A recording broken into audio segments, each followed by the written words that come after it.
Bismillahirrahmanirrahim. Sifat yang ke-13, kalam, kata-kata. Wajib Allah Ta'ala itu bersifat dengan kalam, artinya berkata-kata. Kalamnya Allah Subhanahu wa Ta'ala itu tidak berhuruf dan tiada bersuara. Jadi ini dipertegas di awal bahwa kalamnya Allah Subhanahu wa Ta'ala itu tidak berhuruf dan bersuara. Nanti berikutnya kita akan lebih perjelas lagi bahwa sifat kalam itu sifat yang qadim, berdiri pada zat Allah Ta'ala. Mustahil Allah Ta'ala itu bersifat bisu. Bermula dalil akli atasnya, jika Allah tiada bersifat dengan kalam, tentulah dia bisu, dan bisu itu sifat kekurangan pada makhluk, mustahil bagi Allah. Nah, kalamnya Allah Subhanahu wa Ta'ala di awal diperjelas bahwa Allah itu berkata, tidak berhuruf dan bersuara. Nah, ini jadi pertanyaan, kenapa ada dalam Al-Quran dalam bentuk tulisan dan bisa dibaca, ya kan? Nah, Al-Quran itu yang ada, yang kita baca, bisa ditulis, bisa dibaca dengan lidah. Nah ini, kalau seandainya Allah itu bersuara, berhuruf, tidak bedanya dengan makhluk kan. Jadi ada khasnya kalau dia bersuara. Mungkin besar, cempreng, melengking, lambat, ngebas. Dan ini tidak mungkin sifat ini ada pada Allah. Sama halnya Rasulullah SAW ketika mendapatkan wahyu. Beliau tidak langsung menerima dari Allah, tapi melalui malaikat Jibril. Pun bentuknya bermacam-macam. Beberapa referensi mengatakan bahwa Nabi itu tidak menerima langsung dalam bentuk perkataan. Ada suara lonceng, ada sesuatu yang bersifat dipahamkan oleh Nabi bahwa itu firman Allah yang disampaikan melalui malaikat Jibril. Maka Nabi menyebutkan itu dengan sahabat, ditulis oleh sahabat. Lalu di kulit-kulit hewan, dan termasuk diantaranya juga di pelepah-pelepah kurma. Nah, di dalil naqli wa kallama Allah Musa taklima. Dan Allah Subhanahu wa Ta'ala itu berkata kepada Musa dengan perkataan yang sempurna. Nah, ada beberapa keterangan bahwa tidak bakal sanggup Nabi Musa itu berkata dengan Allah langsung mendengar perkataan Allah. Allah alam, kita tidak tahu ya. Karena ketidakmampuan, kelemahan sifat makhluk termasuk manusia itu, kalau dia harus langsung mendengar perkataan Allah Subhanahu wa Ta'ala. Jadi melalui perantara-perantara. Maka di sini dikatakan Musa taklima, wa kallamallahu Musa taklima. Allah berkata kepada Musa itu dengan kalimat yang sempurna. Bukan berarti kalimat yang sempurna ada suaranya, misalnya hai Musa. Ya. Kalau dia ada bentuk hai Musa, tidak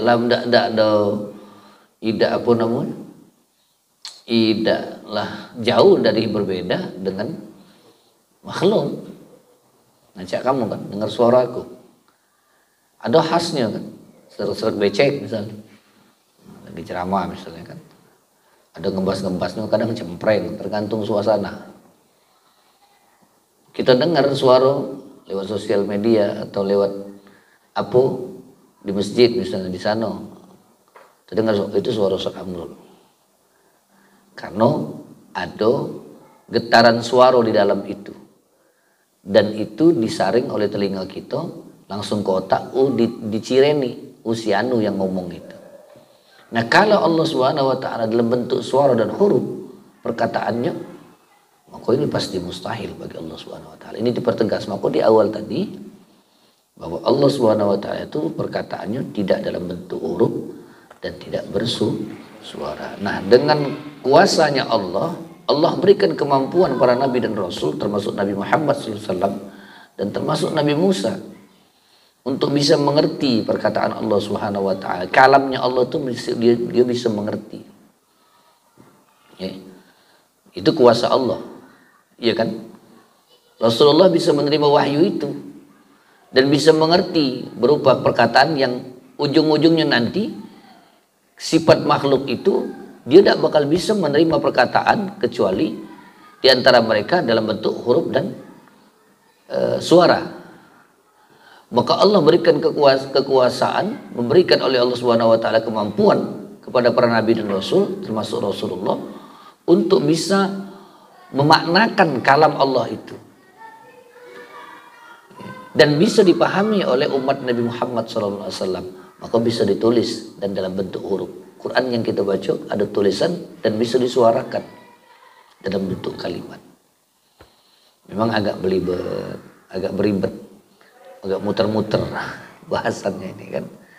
Tapi yakinilah intinya, benang merahnya, bahwa Allah itu berkata tidak sama dengan makhluk. Satu tidak berhuruf dan bersuara, karena makhluk itu perkataannya berhuruf dan bersuara, dan dia pun memerlukan alat untuk berkata itu. Sementara Allah kalau dia bisa ada suara ada huruf, berarti dia memerlukan alat kalam. Kalau kita alat kalam mulut. Dalam mulut ada gigi, ada lidah, iya kan? Ada saluran udaranya. Di masing-masing lidah ini yang bisa mengeluarkan suara. Posisi keluar A, I, U, E, O. Vokal konsonannya jelas. Maka ini diungkapkan dengan lisan kita untuk menyampaikan komunikasi kepada di antara sesama kita. Lewat kalam yang kita sampaikan melalui apa? Alat untuk menyampaikan kalam itu tadi. Maka tidak akan bisa mampu makhluk ini melakukan komunikasi. Kalamnya tidak akan sampai, kalamnya tidak akan diterima, kalamnya tidak akan dimengerti, illa kecuali dia punya kesempurnaan dari alat untuk menyampaikan kalam tadi, lisannya. Lah lidah pendek baik kalau ngomong tidak jelas.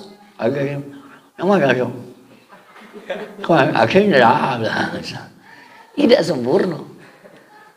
Iya kan? Gigi habis. Tidak sempurna. Mana? Tidak sempurna. Jadi tidak bisa disamakan. Maka intinya Allah itu tidak bakal sama dengan makhluk. Kemarin aku jenguk di sosial media tentang firman. Kita ulang lagi tentang firman. Bahwa Yesus itu adalah penjelmaan dari firman. Sementara di Alkitab mereka mengatakan bahwa Yesus itu menerima firman, menyampaikan firman. Pertanyaan sekarang, kalau Yesus itu penjelmaan firman, dia dapat dari mana firman itu? Muterkan pening pala budak itu. Nah, muter ditanya. Iya kan? Firman, dapat firman dari mana? Firman bedeng. Iya kan? Dan tidak logis, berarti tidak ada sesuai dengan akliyahnya, tidak sesuai dengan akal. Bagaimana mungkin kita bisa menyembah kepada Tuhan yang tidak sesuai dengan akal gitu? Kan firman itu kan berupa kalamnya istilahnya kan. Jadi dia jelas, tegas, berulang-ulang mengatakan Yesus dari penjelmaan firman. Nah, jadi yang disampaikan oleh Yesus itu tentang firman-Nya, dari mana dia dapat itu? Penjelmaan dari diri itu lah. Mana bingung kita nggak ngerti lagi muter pala. Cak manu Nah ini mah manu Tuh. Jadi dalam bentuk kalam itu seperti itu. Jadi tidak bisa dikatakan seperti yang dipahami oleh uang yang beragama, pemahaman agama seperti yang disebutkan tadi. Jadi kalamnya Allah Subhanahu wa taala itu tidak bakal sama dengan makhluk. Tidak perlu alat kalam, tidak bersuara, tidak berhuruf. Nah, kemudian makanya itu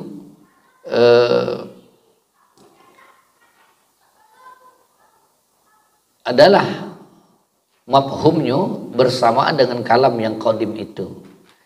Jadi Allah berikan kemampuan kepada makhluk bisa menyampaikan Quran, itu kalamullah. Quran itu kan kalamullah dalam bentuk bacaan yang bisa disampaikan oleh lidah, ditulis dalam mushaf, dan bisa dihafal dalam hati, bisa nyampe dihafalkan.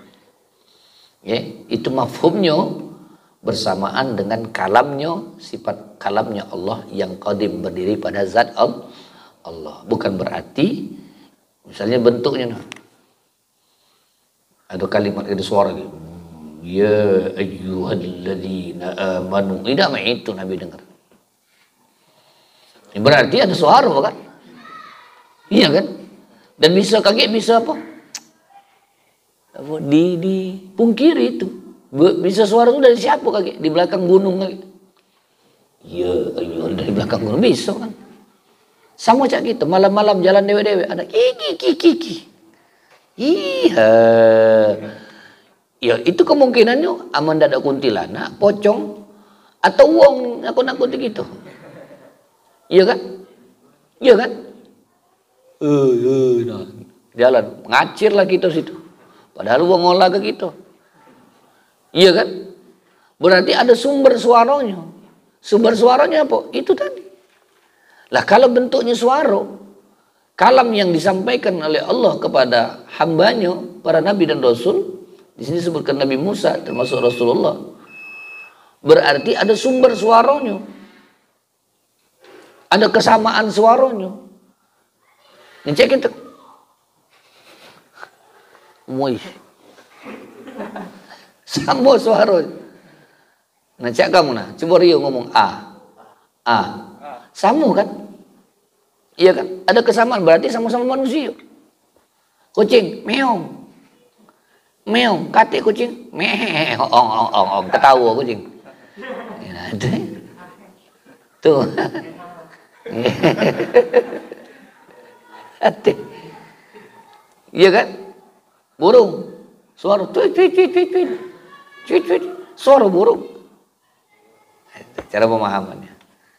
Agak muter-muter dikit, tidak apa-apa lah. Nah ini jadi intinya sekali lagi bahwa Allah itu wajib bersifat dengan kalam, berkata-kata. Tiadalah kalam itu dalam bentuk huruf dan perkataan, dan tiadalah perkataan Allah Subhanahu Wa Taala. Kalamnya Allah itu memerlukan alat sebagaimana kalamnya manusia. Ya, kalau kita perlu kalamnya makhluk. Makhluk itu perlu kalam itu dengan alat, dan yang disampaikan itu dalam bentuk suara dan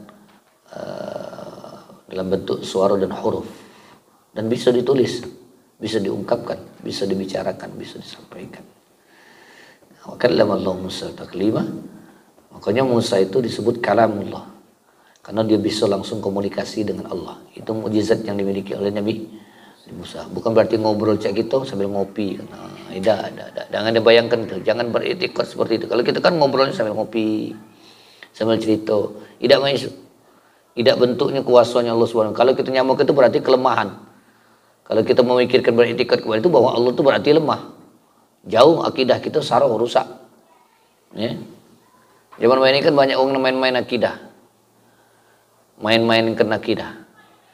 Main-mainkan tentang kekuasaan Allah, main-mainkan tentang sifat-sifat Allah, ya, menyamakan Allah dengan makhluk banyak sekarang. Bahkan yang menghina-hina Nabi. Kemarin di Lampung ada stand up komedi yang menghina-hina Nabi Muhammad, nama Nabi Muhammad. Itu nak ngelucu tapi tidak lucu. Ya, buat lucu-lucuan yang lain tapi jangan menghinakan nama Nabi yang dimuliakan. Kita bersolawat kepada Nabi Muhammad itu kan solawat itu untuk memuliakan Nabi. Tapi tidak sebanding dengan kemuliaan. Semulia-mulia solawat yang kita sampaikan itu kemuliaan untuk Nabi. Tapi tidak sebanding dengan kemuliaan yang Allah berikan kemuliaan kepada Nabi Muhammad SAW. Meskipun solawat yang kita sampaikan itu ketinggian untuk Nabi Muhammad, tapi tidak bakal sampai dengan ketinggian yang diberikan oleh Allah kepada Nabi Muhammad SAW. Dia yang kucing kurap tadi nak melemahkan Nabi Muhammad. Misingnya lagi busuk tainya. Nak muliakan Nabi Muhammad. Tokoh hawanya busuk. Nak dia nak menghinakan Nabi Muhammad. Nah, itu zaman main ini lah banyak. Jadi hati-hati, jangan kita melok ketawa-tawa dengan melecehkan agama itu. Ya. Baik, itu baik, Allah alam. Ya. Mudah-mudahan ngerti. Ya, agak sulit memang menerangkan tauhid ini, tapi kalau menerangkan tauhid ini secara dalam, apalagi kita bukan ahli, itu melenceng, bisa bahaya. Ini sekedar kulitnya baik. Karena akidah ini, aqaidul iman ini sekedar dasar-dasar keyakinan baik kita pahami. Allah alam. Jangan terpengaruh di seberang ini galak kecepatan azan. Di HP belum azan, dia azan melok-melok. Di musola galak azan. Jangan terpengaruh, tunggu ke dulu. Seringnya ini galak. Berapa waktu ini? Nak duluan, melumban duluan ada ya. Tak sabar menyabar. Bismillahirrahmanirrahim. Alhamdulillahirabbil alamin. Allahumma shalli wa sallim ala Allahumma aghnina bil ilmi wa zidna bil hilmi wa qulna bilna bil afiyati wal rahimin. Allahumma ighfir lana dhunubana wa li walidina warhamhum kama rabbawna shighara. ولجميع المسلمين والمسلمات والمؤمنات الحمد لله يا الرحمن وبارك في الدنيا حسنة وفي الآخرة والنار صلى الله عليه وسلم والحمد لله العالمين كفرت المجلس وأنا قل بحمدك أشهد أن لا إله إلا أنت